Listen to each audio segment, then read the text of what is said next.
મિત્રો જય માતાજી। આજે વાત કરું છું શુક્ર વિશે। તમે કાશ્મીર ફરવા ગયા હો, કોઈક સારી વસ્તુ સુંદર વસ્તુ જુઓ, મોઢામાંથી માર્વેલસ, સુંદર, અતિ સુંદર જેવા શબ્દો સરી પડે। ભગવાને શરીર બધાને આપ્યા છે, પણ સુંદરતા બહુ ઓછા માણસ પાસે હોય છે। કલાકારો બહુ છે, પણ એમાં સુપ્રીમો બહુ ઓછા છે। સંગીતકારો ઘણા છે, લતા મંગેશકર, કિશોર કુમાર, કોઈ એક હોય છે। આ બધાનું કારણ શુક્ર છે। દેવોના ગુરુ બૃહસ્પતિ, એ જ રીતના દાનવોના ગુરુ શુક્રાચાર્ય। શુક્રાચાર્ય પોતે દાનવ હતા, શિવજીની તપશ્ચર્યા કરી, વરદાનમાં એમને સંજીવની વિદ્યા પ્રાપ્ત કરી। સંજીવની વિદ્યા એ વસ્તુ છે કે મરેલાને જીવતદાન આપવું, જીવતો કરો। દુનિયા રંગીન શુક્રના કારણે છે।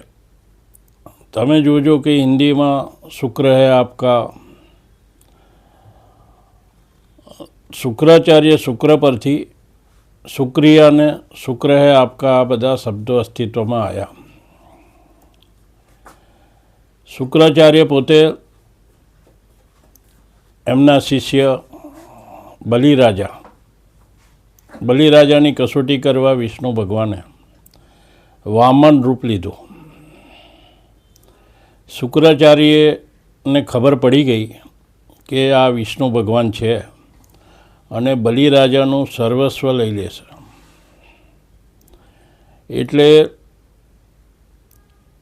સંકલ્પ લેતા પહેલાં પાણીનો લોટો હતો પાઇપવાળો, જેમાંથી પાણી નીકળે, હથેળીમાં લઈને માણસ સંકલ્પ લે કે હું આટલી વસ્તુ દાનમાં ફલાણા માણસને આપું છું। શુક્રાચાર્ય બલિરાજાનો બચાવ કરાવી પાઇપમાં ભરી ગયા। હવે વામન ભગવાન તો સાક્ષાત વિષ્ણુનું રૂપ હતા, એમને એક સળી નાખીને પાઇપ સાફ કર્યો। એ સળી વાગી શુક્રાચાર્યની આંખમાં, એટલે શુક્રાચાર્યની એક આંખ નથી। કલા, સુંદરતા એ બધાનો કોઈ છેડો નથી। કલાની કોઈ વસ્તુ જુઓ, સુંદરતા જુઓ, અદ્ભુત માર્વેલસ શબ્દ મોઢામાંથી નીકળ્યા વગર ના રહે। ઘણા સંગીતકારો થઈ ગયા, ઘણા કલાકારો થઈ ગયા, ઘણા જ્યોતિષાચાર્યો થઈ ગયા। દરેકની રેન્જ પોતપોતાના શુક્ર પ્રમાણે હોય છે। કુંડળીમાં શુક્ર સારો, માણસ કલા જગતમાં, સંગીતમાં, ફોટોગ્રાફી છે, આ બધા વિષયોમાં એનો રસ રુચિ રહેતી હોય છે। સુંદરતા કુદરતી હોય છે। હજારો મેકઅપ લગાડો તો એ બનાવટી કહેવાય। કુદરતી રૂપ સૌંદર્ય, કુદરતી કલાની બક્ષિસ એ આખી અદ્ભુત ને અલગ વસ્તુ છે। તમે ફિલ્મ ઇન્ડસ્ટ્રી જુઓ, કલાનો વિષય છે, શુક્ર પર ડિપેન્ડ છે। કેટલાય કલાકારો આવ્યા, કેટલાય ગયા, કેટલા નામચીન બની ગયા, કેટલા ખોવાઈ ગયા। અમુક વિષયમાં રસ લઈ અમુક પિક્ચરો સારા ગયા। આ બધાનો ડિપેન્ડ શુક્ર છે। ચિત્ર નાનું હોય કે મોટું હોય, એમાં કલાકારે કેટલા અદ્ભુત રંગો મેળવી, કેવી મેળવણી કરી અને ચિત્ર બનાવ્યું છે, અને દુનિયા એની શું વેલ્યુ આંકે છે, એની પર ચિત્રની કિંમત હોય છે। ઘણીવાર મિનિએચર 8x8, 5x5 એવા ચિત્રની કિંમત પણ લાખોમાં હોય છે, અને 15x20 ફૂટ લાંબા ચિત્રો હોય તો એની એટલી વેલ્યુ નથી હોતી। શુક્ર પોતે શોખીન માણસ છે। શુક્રવાળો માણસ લફર ફફર થઈને ઘરની બહાર નહીં જાય। શુક્ર સારો હશે, અપ ટુ ડેટ થઈ, વાળ ઓળી કાળક્રમે દાઢી બનાવી દેશે, વાળ કપાઈ દેશે, નખ કાપી દેશે, સારા કપડાં, અત્તર, સ્પ્રે, આ બધાના શુક્રવાળો શોખીન હોય છે. શુક્ર જેનો નબળો હોય, પથારીમાંથી ઉઠે, ચાદરે ના વાળે, એની રજાઈ બી આમ તેમ પડી હોય, ચપ્પલ બીજા ખૂણે પડ્યા હોય, વાળ ઓળ્યા વગર સીધો દોડે, મોર્નિંગ વોકમાં જાય, આ બધા નબળા શુક્રના લક્ષણો છે. શુક્ર સારો કરવા તમે નાવાના પાણીમાં કાચું દૂધ, દહીં, ગંગાજળ છે, કોઈ ગુલાબની પાંદડીઓ છે, તમે કોઈ સારું અત્તર છે, આ બધું નાખીને નાવ, શુક્ર ઓટોમેટિક સારો થશે. જ્યારે દેવને દાનવો વચ્ચે યુદ્ધ થયું ત્યારે શુક્રાચાર્યએ પોતાની સંજીવની વિદ્યાનો અમલ કર્યો હતો. દેવો ઘાસ કાપે એમ રાક્ષસોનો વધ કરતા હતા, છતાં બીજા દિવસે વસ્તી એની એ જ રહેતી હતી, જેથી દેવો ચિંતામાં પડ્યા કે સાલી આટલી મહેનત પછી આ તો એના એ જ ગણતરીમાં રહે છે. એનું કારણ શુક્રાચાર્ય હતા.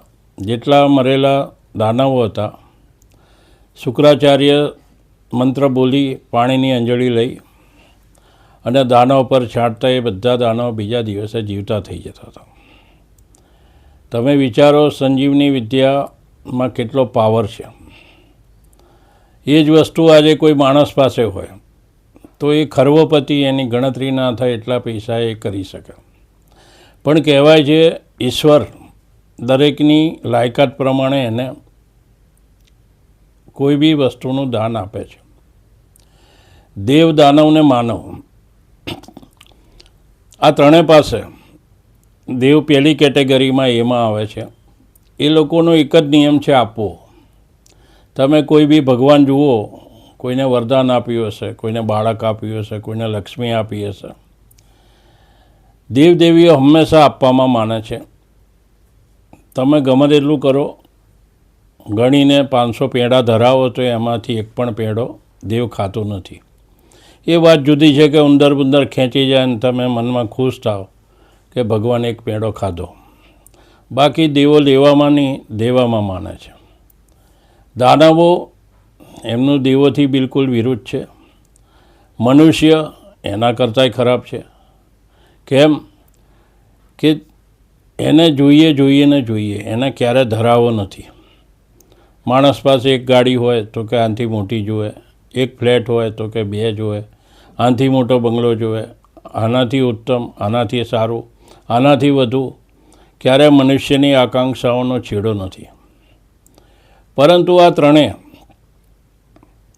મનુષ્યના દાનવો જ્યારે આ પૃથ્વી છોડે છે તો એવી કોઈ વ્યવસ્થા નથી કે એ કંઈ સાથે લઈ ગયા હોય. મનુષ્ય જ્યારે દેવલોક પામે, એના શરીર પરથી જનોઈ, દરદાગીના, કપડાં બધું લઈ લેવામાં આવે છે. છતાં મનુષ્ય એવું નથી વિચારતો કે આવી કોઈ વ્યવસ્થા જોડે લઈ જવાની નથી, તો હું જે પણ ઈશ્વરે જીવન આપ્યું છે એ નીતિ નિયમમાં જીવવું, એવું ભાગ્ય કોઈ મનુષ્ય વ્યક્તિમાં તમને જોવા મળશે. આ કળિયુગ છે, આમાં આવી ઉત્તમ આશા રાખવી નકામી છે. અત્યારે ભાઈને જમીન માટે કોર્ટમાં ઝઘડા થતા હોય છે, પ્રોપર્ટી માટે કેસ ચાલતા હોય છે. પણ એ જ ભાઈ એવું નથી વિચારતો કે હું જઈશ, ખાલી હાથે જવાનો છું, કદાચ લઈ ગયો તો મારો ભાઈ છે કે મારા મામા છે કે મારા કાકા છે કે મારી બેન છે. શુક્રાચાર્ય વિશે વિશેષ વાત કરીએ તો કલા જગત, સૌંદર્ય, આ બધાના શુક્રાચાર્ય કારક ગ્રહ છે. શુક્ર માટે ઓમ સુશુક્રાય મંત્ર છે. ગુલાબીને સફેદ રંગ શુક્રનો છે. કેટલીક સુંદરતા એવી હોય છે કે તમે એક જાતનું એનામાં મેગ્નેટિક પાવર હોય છે. તમે નાનું બાળક હોય ને જુઓ તો તમને એમ થાય કે આહા, ભગવાને શું આને રૂપ આપ્યું છે. આછા ગુલાબી વાળ, એનું હાસ્ય એવું હોય, એનામાં ભોળપણ એવું હોય. દરેક મનુષ્યને ભગવાને બધું આપ્યું છે. જે બગાડ્યું છે એ મનુષ્ય પોતે જ બગાડ્યું છે. કુદરતી હરિયાળી આપણને બહુ આપી, વૃક્ષો, જાત જાતના વેલા, જાત જાતના શાકભાજી, અનાજ. જે બી બગાડ્યું એ મનુષ્ય જાતે બગાડ્યું છે. શુક્ર ગ્રહનો વાર શુક્ર છે. જેનો શુક્ર નબળો હોય એના મેં ઉપાયો બતાવ્યા. તમે સફેદ વસ્તુનું દાન કરી શકો શુક્ર માટે. તમે કોઈ કલાકાર હો, કોઈ સંગીતકાર હો, તો તમે ફ્રીમાં જેને રસ હોય એવા વ્યક્તિઓને આ વિદ્યા શીખવાડી શકો. તમારી કેપેસિટી હોય તો નિઃશુલ્ક શીખવાડો, કાં તો યોગ્ય જરૂર પૂરતો ચાર્જ લઈને શીખવાડો. કેમ કે પાછળ વાત થઈ એમ પૃથ્વી પર કોઈ એવી વ્યવસ્થા નથી કે સાથે લઈ જવાય. જે વસ્તુ તમે દાન કરશો એ પ્લેનેટનો નિયમ છે, ડબલ થઈને રિટર્ન આવે છે.